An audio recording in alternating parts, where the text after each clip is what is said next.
Joseph, you can't go to sleep feeling like this.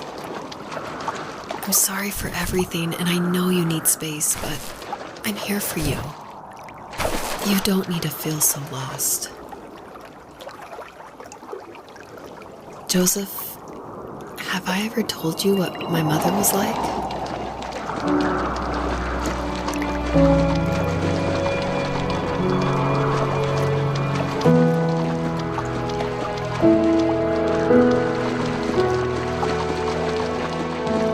You know what it's like not to have a mom at home. And you know how hard that made my childhood. What helped me was watching the birds in the morning before the school bus came. I thought that my mother was one of those birds, and it made me want to be free like her. My mom taught me how to fold origami cranes while she was in the hospital, so I told myself I would fold one every day until I could fly myself. I think we both have always loved animals, and for me that love started with a dog. Sometimes this Rottweiler would come up to our property line and wait at the fence for me, but only once in a while. I was sure to check every day immediately after school, and it usually ended in disappointment. I would even steal money from my passed-out dad just so I could buy these off-brand dog biscuits. Even when she did stop by, she never went beyond the fence. Why was she so scared? I think my dad was the opposite of your dad in almost every way, except he was in the military as well.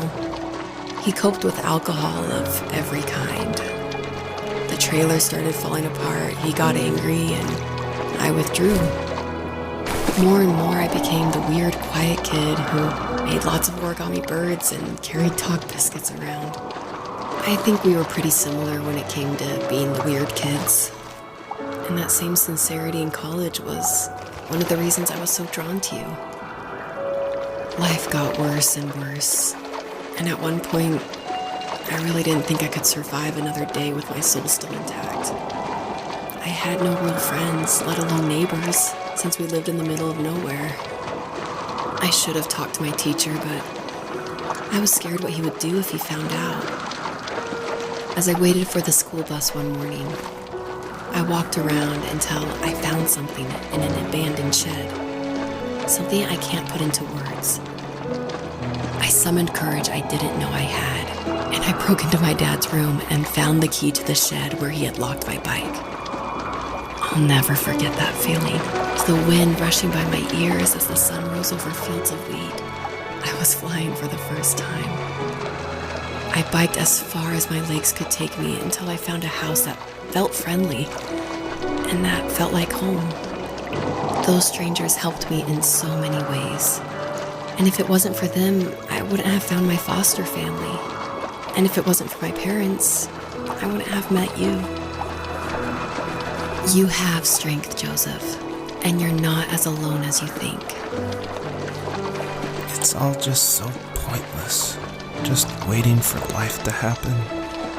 It's like having the home I always wanted is cursed out of my reach. The thought of being a parent myself, how could I do that when I couldn't even be a good son? I'm sorry, I know what you're saying.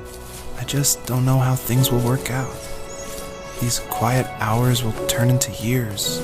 We'll wonder which roads passed us by. Then we'll forge a new road together. Besides, I discovered for myself that one fateful morning where any hopeful road leads to. There may be thorns in this, but it always leads to the same thing. And what's that? Family. I'm so glad that you're part of my family, Rachel. And I'm glad you're part of mine.